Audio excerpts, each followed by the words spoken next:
منظارا قبری وجبت لہو شفاعتی، جس نے میری مزار پر حاضری دی اس پر میری شفاعت واجب ہو گئی. جو نیکی کرو گے اس پہ ثواب ملے گا، مزار مصطفیٰ پہ جاؤ گے تو شفاعت کی ضمانت مل جائے گی. ثواب والے قیامت میں پھنس سکتے ہیں لیکن شفاعت والے کبھی نہیں پھنس سکتے، اس لیے کہ ثواب میں نقائص نکالے جا سکتے ہیں، ثواب کسی کو دیا جا سکتا ہے، ثواب کے اندر جو ہے اللہ اکبر نیتوں کی وجہ سے کٹوتی ہو سکتی ہے، لیکن شفاعت یہ ہے کہ میں تمہاری سفارش کروں گا، اور وہ جس کی سفارش کر دے تو قرآن کہتا ہے اللہ اکبر، میرے اللہ نے فرمایا وَلَسَوْفَ يُعْطِيكَ رَبُّكَ فَتَرْضَىٰ، اے محبوب ان قریب آپ کا رب آپ کو اتنا عطا کرے گا کہ آپ راضی ہو جاؤ گے. میرے امام کہتے کیا ہی ذوق افزا، شفاعت ہے تمہاری واہ واہ، قرض لیتی ہے گناہ پرہیزگاری واہ واہ. نفس یہ کیا ظلم ہے، جب دیکھو تازہ جرم ہے، ناتواں کے سر پہ اتنا بوجھ بھاری واہ واہ. صدقے اس انعام کے قربان اس اکرام کے، ہو رہی ہے دونوں عالم میں تمہاری واہ واہ.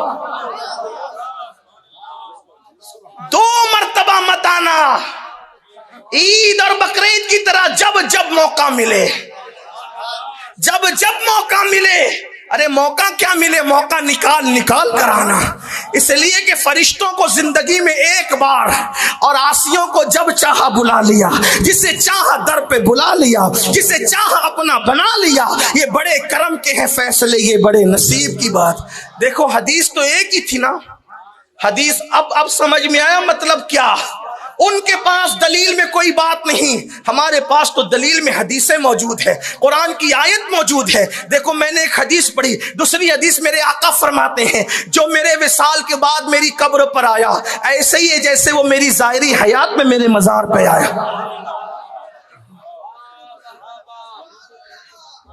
اسی لیے کوئی گیا اور کہا کہ حضور میں بھوکا ہوں روٹی کھلا دے، تو علامہ جامی کو روٹی بھی کھلائی.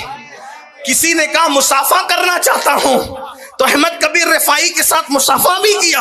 اور کسی نے کہا میں سراپا دیکھنا چاہتا ہوں، تو 14ویں صدی کے مجدد کو اپنا سراپا دکھا بھی دیا. اور وہ پکار اٹھے اللہ کی سرتاب قدم شان ہے یہ انسان ہے، انسان وہ انسان ہے. یہ قرآن تو ایمان بتاتا ہے انہیں، ایمان یہ کہتا ہے میری جان ہے یہ. اب پتہ چلا حدیث تو وہی تھی، حدیث تو وہی تھی، جس کا جتنا علم اور ظرف تھا اس نے ویسا مطلب بیان کیا. اور آپ کو پہچاننے میں دیر کیوں لگی؟ اس لیے کہ آپ نے علم حاصل نہیں کیا.